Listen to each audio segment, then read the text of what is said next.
నరసరావుపేట కాపు సంఘం పోతుల శంకర్ ఆధ్వర్యంలో స్థానిక ఎమ్మెల్యే అరవింద్ బాబుకు సన్మానం చేశారు. శ్రీకృష్ణదేవరాయలు వేషధారణలో అరవింద్ బాబు మెప్పించారని పలువురు కాపు సంఘీయులు కొనియాడారు. కాపుల ఆత్మబలం పెరగటానికి శ్రీకృష్ణదేవరాయలు వేషధారణ వేశానని కాపులు నా వెంట నడిచారని తెలిపారు. కొంతమంది వైసీపీ శ్రేణులతో కలిసి కూటమిని దెబ్బ కొట్టాలని చూస్తున్నారని అది మానుకోవాలని హితవు పలికారు. కూటమిలో ఉన్న జనసేనను బీజేపీని చూసుకోవాల్సిన బాధ్యత నాదని తెలిపారు. ఇప్పటికే చూస్తున్నానని మున్ముందు కూడా చూసుకుంటానని తెలిపారు. భారీగా తరలివచ్చిన కాపు సంఘీయులు ఎమ్మెల్యే అరవింద్ బాబుకి పూలమాలలతో సాలువాలతో సత్కరించారు. అనంతరం భోజన ఏర్పాట్లు చేశారు.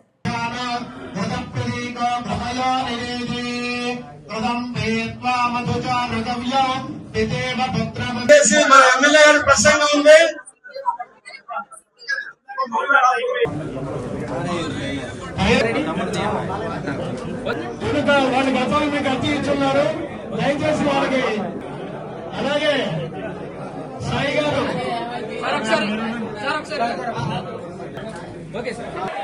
అరవింద్ బాబు గారికి అరవింద్ బాబు గారికి రాబోయే సీఎం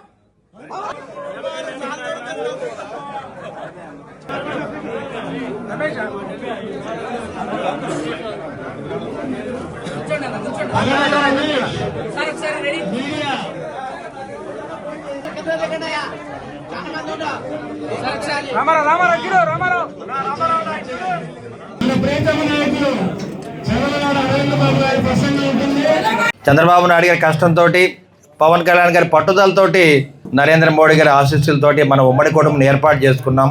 గడిచిన 5 ఏళ్లుగా ఎన్నో ఇబ్బందులు పడ్డాం. కష్టాలు నష్టాలు అన్నీ అధిగమించి మన ఉమ్మడి కుటుంబం ఏర్పాటు చేసుకొని చిన్నపిల్లల దగ్గర నుంచి పెద్దవాళ్ళ దాకా 80 ఏళ్ళ దాకా నాకు అండగా ఉన్నారు.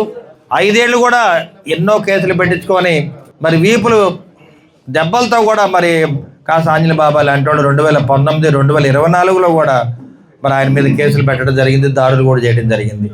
అంటే ఈ దుర్మార్గ పరిపాలన పారదోలాలనే ఆలోచనతోటి, మంచి ఆలోచనతోటి చంద్రబాబు నాయుడు గారు, పవన్ కళ్యాణ్ గారు ముందుకు రావడం జరిగింది. అంటే ఇక్కడ ఉన్న వాళ్ళందరూ కూడా ఒకటే గుర్తుపెట్టుకోవాలి. నేను తెలుగుదేశం పార్టీలో 82లో చేరాను. సిపిఐలో పనిచేస్తా, ఏఎస్ఎఫ్లో పనిచేస్తా. నేను ఆ రోజు పార్టీలో చేరడం జరిగింది. అన్న ఎన్టీ రామారావు గారితో మా తాతయ్య గారు వాళ్ళు, సి పుల్లయ్య గారు, సిఎస్ రావు గారు, పసుపురెడ్డి కన్నాం గారు వాళ్ళు వీళ్ళందరూ కూడా దాదాపు 36 సినిమాలు తీయడం జరిగింది. అంటే నేపథ్యం తెలుసుకోవాలిగా. నేను ఎవరికి చెప్పుకోను. జనరల్గా ఒక వ్యక్తి, ఒక ముని మౌనంగా వెళ్తుంటే ఆ ముందే ఉందిలే మౌనంగా వెళ్తాడు అనుకుంటాం. అతనిలో ఉన్న జ్ఞానం కానీ, అతనికి ఉన్న మరి దేవతారాధన కానీ ఇవన్నీ కూడా మనం తెలుసుకుంటే తెలుసుద్ది. అంటే ఒక మంచి వ్యక్తి గురించి తెలియాలంటే ఇతరులు కూడా మంచి వ్యక్తి ఉండాలి. అదేవిధంగా ఎన్నో సినిమాలు తీసాము. అదేవిధంగా మరి మా చిరంజీవి గారు కానీ, పవన్ కళ్యాణ్ గారు కానీ చెన్నైలో టీ నగర్లో మన ఇంట్లోనే ఉండేవారు. ఖైదీ సినిమా దాకా పైనే ఉన్నారు. అంటే మా మామగారు ధనలక్ష్మి మామగారిని ఆ life time censor board member అక్కడే ఉన్నారు. అంటే మా అందరికి కూడా ఇప్పుడు కాదు, కొన్ని సంవత్సరాల నుంచి అనుబంధం ఉంది. మా ఇంట్లో మేడం గారికి ఎక్కువ అనుబంధం ఉంది. దాని తర్వాత నేను వాళ్ళతో కలిసి తిరగటం అలవాటు అయిందనమాట.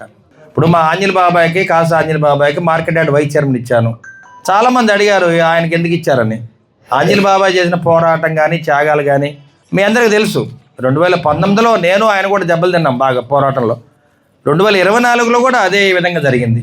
ఆయనకి ఆ గౌరవం కల్పించాలి మనం. ఎవరో చెప్తే రాదు మనకి. మన నాయకులందరూ కూడా చెప్పారు. ఆ రోజు శంకరన్న కానీ, మన సీనియర్లు కానీ అందరూ కూడా చెప్పి ఆంజనేయ బాబాకి సరైన స్థానం కల్పించాలంటే ఆ బాధ్యత నాది. అది నేను లేకుండా ఇంకోళ్ళు ఉంటే అటువంటి అవకాశం మనకు రాకపోవచ్చు. శ్రీ పోతుల శంకర్ గారి ఆధ్వర్యంలో మన స్థానిక గౌరవ శాసనసభ్యులు అందరి మనిషి శ్రీ చంద్రవాడ అరవింద్ బాబు గారికి కాపు సంఘీయులతో సన్మాన సాంస్కృతిక కార్యక్రమం నిర్వహించడం చాలా సంతోషకర విషయం. ఎందుకంటే బలిజకుల మూల పురుషుడు శ్రీ కృష్ణదేవరాయలు గారి పాత్రను ఆయన పోషించడం చాలా సంతోషకర విషయం.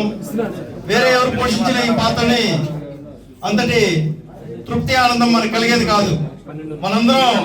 మనందరి వాడు, మనలో వాడు, అందరి మనిషి అరవింద్ బాబు గారి ఈ పాత్ర పోషించడమే మనందరికీ చాలా సంతోషకరమైన విషయం. ఇది జిల్లా వ్యాప్తంగా ఉన్న కాపుల మనోభావాలను గౌరవించడం కాకుండా కాపుల ఆశా జ్యోతిగా అరవింద్ బాబు గారు అందరి చేత మన్ననలు పొందారని ఈ సందర్భంగా తెలియజేసుకోవచ్చు.